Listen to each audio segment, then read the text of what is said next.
بسم اللہ الرحمن الرحیم اولئک علی ھدی من ربہم واولئک هم المفلحون۔ رب کی طرف سے جو کامیاب لوگ ہیں، رب تعالیٰ نے ان کا ذکر کیا ہے پہلے پارے میں، کم و بیش 5 آیات ہیں جس میں رب تعالیٰ نے اپنے جو ہے خاص بندوں کا ذکر کیا، پھر آخر میں فرمایا یہی جو ہے وہ کامیاب لوگ ہیں۔ ان آیات کا جو مصداق ہے وہ صحابہ کرام اور اہل بیت اعظام ہیں ابتداً، کیونکہ وہی وہ لوگ تھے جنہوں نے وحی کا زمانہ پایا، وہی وہ لوگ تھے جنہوں نے نبی کریم علیہ السلام کی زیارت کی اور ایمان پہ ہی ان کا خاتمہ ہوا۔ بعض لوگوں کی عادت ہوتی ہے کہ وہ ایک بندے کی برائی سب پر تھوپ دیتے ہیں،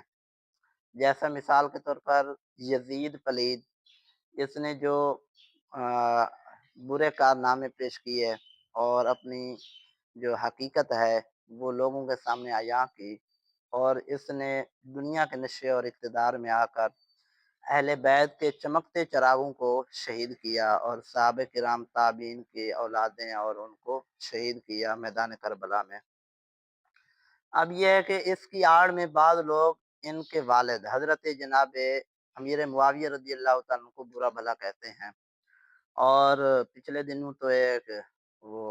ولاگنگ کرنے والا، اب بلکہ اپنی عورتیں دکھانے والا رجب بٹ،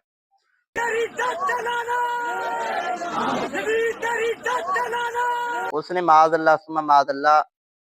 یہاں تک کہہ دیا کہ یزید تیرے جد پہ لعنت۔ پتہ نہیں وہ اردو اور عام محاوروں سے ناواقف ہے یا پتہ نہیں اس کا دماغی توازن ٹھیک نہیں ہے، اور یہ میں تنزن کہہ رہا ہوں، میں حقیقتاً یا اس کو بچانے کے لیے نہیں، کہ یار کیا ہو گیا یزید کی آڑ میں تم ان کے والد کو برا بھلا کہہ رہے ہو، جو صحابی رسول ہیں، کاتب وحی ہیں، خال المؤمنین ہیں،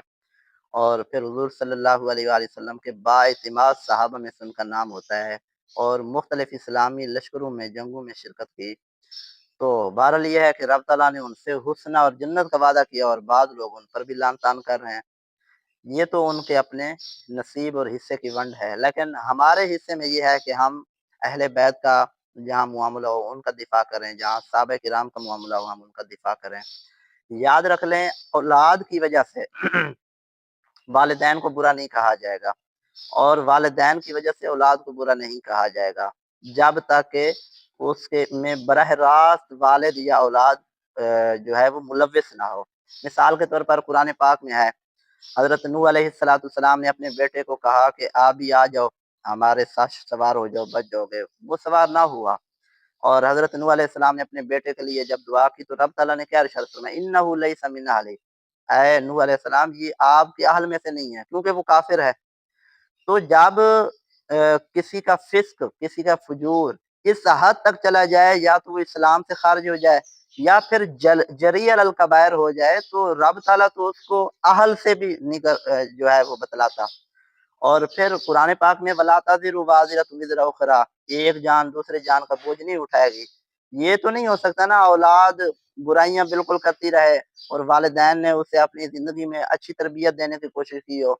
پھر بھی جو ہے والدین دنیا سے چلے جائیں اور بعد میں اولاد بگڑ جائے تو اس کا گناہ والدین کو ملے۔ اگر یہ اصول اپنا لیں تو کتنے لوگ ہیں جو خود نیک سے دنیا سے چلے گئے، اولادیں کیا کر رہی ہیں، آج کتنے سجادہ نشین ہیں جو جن کے والدین، جن کے دادے پر دادے ایسے تھے کہ اگر وہ دیوار کو بھی کہیں تو وہ چل پڑے، رب تعالیٰ نے ان کی